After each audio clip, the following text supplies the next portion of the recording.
আমরা যেদিন নিরামিষ খাই সেদিন কিন্তু অনেক সময় টমেটো সস খেতে পারি না, বাইরে থেকে যেগুলো কেনা থাকে তার মধ্যে রসুন পেঁয়াজ থাকে। তাই আজ আমি একটা নিরামিষ সস আপনাদের মাঝে শেয়ার করতে চলেছি, আর এটা 1 বছর রেখে আপনারা খেতে পারবেন। এর আগে আমি পেঁয়াজ রসুন দিয়ে টমেটো সস বানানো শেয়ার করেছি, সেটা হয়তো আপনারা দেখেছেন, না থাকলে পরে আপনারা দেখে নিতে পারেন। আর এটা একেবারেই ঘরোয়া পদ্ধতিতে আমি বানিয়ে দেখাবো, আর বাইরের সস থেকেও খেতে কিন্তু বেশি ভালো লাগবে এই রকম বানালে, আর বাচ্চাদেরও খুব ভালো লাগবে। আর নিরামিষ দিনে আপনারা অনায়াসে এই সসটা খেতে পারেন যদি নিজেরা বাড়িতে বানিয়ে এরকম রেখে দেন। আপনারা ভিডিওটি স্কিপ ছাড়া দেখুন, আশা করি এই টমেটো সসটাও আপনাদের কাছে ভালো লাগবে। আর বাড়িতে আপনারা এরকম বানিয়ে সারা বছর সংগ্রহ করে রেখে দিন, খেতে পারবেন ও খাওয়াতে পারবেন। নমস্কার বন্ধুরা, আজকে আমার টমেটো সস রেসিপিতে সকল বন্ধুদের জানাই স্বাগতম। আমি এখানে 3 কেজি টমেটো ভালো করে ধুয়ে নিয়েছি, এরকমভাবে আমি কেটে নিয়েছি। তারপর একটা সসপ্যানের মধ্যে আমি 1 চামচ সাদা তেল দিলাম, 2টো তেজপাতা দিলাম, লং, দারচিনি, আর দিলাম গোলমরিচ, আর দিলাম এরকম বড় লঙ্কা, মানে কাশ্মীরি যে বড় লঙ্কা, এটাতে কালার হবে, এটার মধ্যে কিন্তু ঝাল থাকে না। এটা খুব ভালো করে আমি একটু ভেজে নিচ্ছি, তাহলে কিন্তু সসটা ভালো থাকবে, খেতেও ভালো লাগবে। মোটামুটি একটু ভাজা হয়ে গেছে, এখন আমি টমেটোগুলো দিয়ে দিলাম। এর মধ্যে আমি 1 চামচ লবণ দিয়ে দিলাম, তারপর একটু খুব ভালো করে নাড়িয়ে চাড়িয়ে নিচ্ছি। এটা ভালো করে নাড়িয়ে চাড়িয়ে নিলে পরে লবণগুলো সবগুলোর মধ্যে লাগবে। আর টমেটোগুলো কিন্তু পাকা হওয়া দরকার, তাহলে কিন্তু সসটা ভালো হবে। এখন দিলাম আমি 2 টুকরো আদা কেটে, ভালো করে ধুয়ে এটা দিয়ে দিলাম। আদাটা দিয়ে এখন আমি ঢেকে দিব 10 মিনিটের জন্য। 10 মিনিট পর আমি ঢাকনাটা উঠিয়ে দেখব যে টমেটোটা ভালো করে সিদ্ধ হয়েছে কিনা। না, ভালো মতন সিদ্ধ হয়েছে দেখাই যাচ্ছে। তারপর এটা একটু নাড়িয়ে চাড়িয়ে আমি গ্যাসটা এখন বন্ধ করে দেবো। ঠান্ডা হলে মিক্সিতে এটা ভালো একটা পেস্ট বানিয়ে নিব, যেটা টমেটোর সসের মধ্যে দরকার সেরকমভাবেই বানিয়ে নিচ্ছি।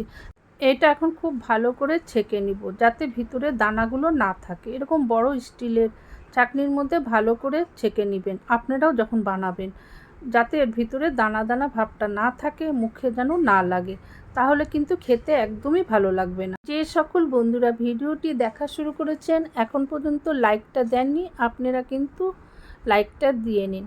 আমি সবসময় আপনাদের কাছে অনুরোধ করছি, আজও আপনাদের কাছে অনুরোধ করলাম এই লাইকের জন্য।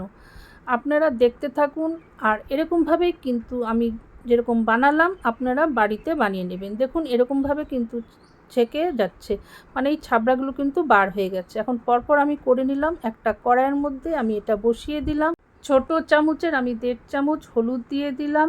এখন দিয়ে দিব 2 চামচ লঙ্কা গুঁড়ো, মানে ঝাল লঙ্কার গুঁড়োটা, কারণ আমি কাশ্মীরি লঙ্কা দিয়েছি, ওটার মধ্যে ঝাল নেই, তার জন্য আমি এটা দিলাম।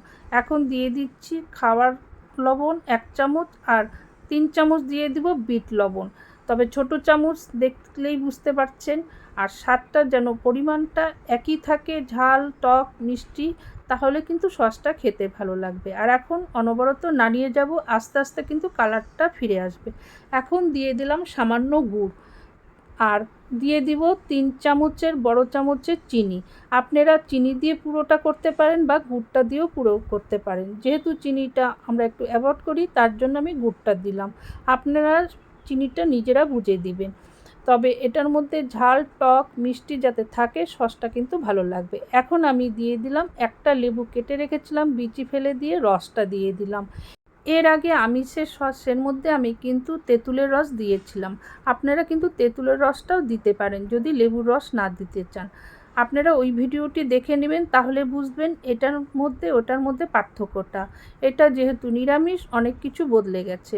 এখন কিন্তু অনবরত নাড়িয়ে যেতে হবে, আর গ্যাসের আঁচটা কিন্তু একদম কমিয়ে দিতে হবে, নলে টকবক করে চারিদিকে ফুটে কিন্তু চলে যাবে, আর তখন চারিদিকে পরিষ্কার করতে আপনার মনে হবে না এই সসটা আবার বানাই। এটা কিন্তু সসের মধ্যে দিতে হবে সোডিয়াম বেনজোয়েট, এটা 2 চামচ নিচ্ছি, আর সাইট্রিক অ্যাসিড নিয়েছি 1 চামচ।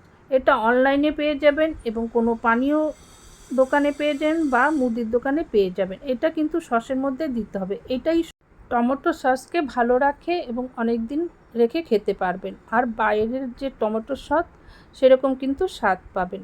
আধা কাপ আমি ভিনিগার, সাদা ভিনিগার মধ্যে আমি কিন্তু ভালো করে গুলিয়ে নিলাম। এখন এটার মধ্যেই দিয়ে দিচ্ছি, কারণ ডাইরেক্ট দিলে পরে দানা দানা হয়ে যাবে, তখন কিন্তু একদম সসটা খেতেও ভালো তো লাগবেই না, আর কেমন জানি হয়ে যাবে, মানে সাদা সাদা ভাবটা উপরে ভেসে উঠবে। এই টমেটো সস বানাতে গেলে কিন্তু পরিমাণগুলো ঠিক মতো রাখতে হবে। যেরকমভাবে আমি পরিমাণ সব কিছু দিলাম, এটা কিন্তু আপনারা ফলো করবেন। যে এটা স্বাদ মতো লবণ দিলাম, স্বাদ মতো ঝাল দিলাম, সেটা কিন্তু হবে না। যাতে সব কিছু ঠিক থাকে আর বাজারের থেকে কেনা মনে হবে, সবাই খেতে পারবে এবং সবাই খেয়ে ভালো বলবে। তাই জন্য মাপটা কিন্তু আপনারা দেখুন। একটা চামচের সাহায্যে আমি দেখছি যে এটা ঠিক হয়েছে কি না। দেখলাম যে হ্যাঁ, এটা ঠিক হয়ে গেছে। দেখুন একদম গুলে যাচ্ছে না, মানে গড়িয়ে পড়ে যাচ্ছে না। আবার একটা থালার মধ্যেও দেখছি, দেখুন থালাটা কিন্তু ঝাঁকিয়েও দেখি যে না, ঠিক হয়েছে।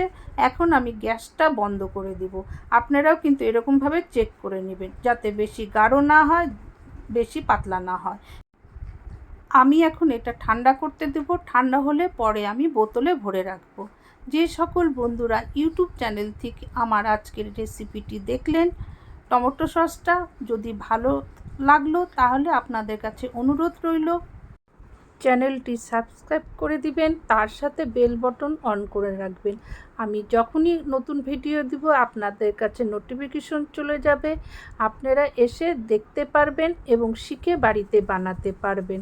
আর খুব ভালো লাগলে আপনাদের পরিচিত আত্মীয় বন্ধু বান্ধবের মাঝে কিন্তু শেয়ার করে দিবেন। আপনাদের একটা শেয়ারে আমার কিন্তু খুব ভালো হয় ভিডিওটি। আর কমেন্ট তো নিশ্চয় করবেন, লাইক তো দিয়েছেন।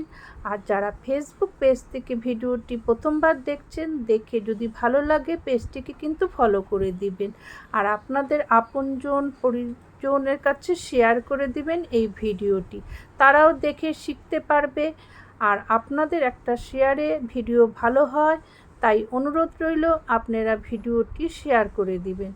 আর লাইক তো নিশ্চয় দিয়েছেন। কেমন লাগলো আজকের টমেটো সসের এই রেসিপিটি? আর একদম নিরামিষভাবে দেখুন করলাম, সুতরাং আপনারা বাড়িতে বানিয়ে নিতে পারবেন, নিরামিষ দিনে খেতে পারবেন। আজ বিদায় নিচ্ছি। আপনারা ভালো থাকুন, সুস্থ থাকুন এবং সবাইকে ভালো রাখুন। আবার নতুন কোনো ভিডিও নিয়ে আমি ঠিক সময় চলে আসব, ততদিনে আপনারা অপেক্ষা করুন। এতক্ষণ যারা আমার ভিডিওটি দেখলো টমেটো সসের এই রেসিপিটি, তাদের জানাই আমি ধন্যবাদ। আর যারা শেয়ার, লাইক, কমেন্ট করলো, তাদের জানাই স্পেশাল আরও ধন্যবাদ।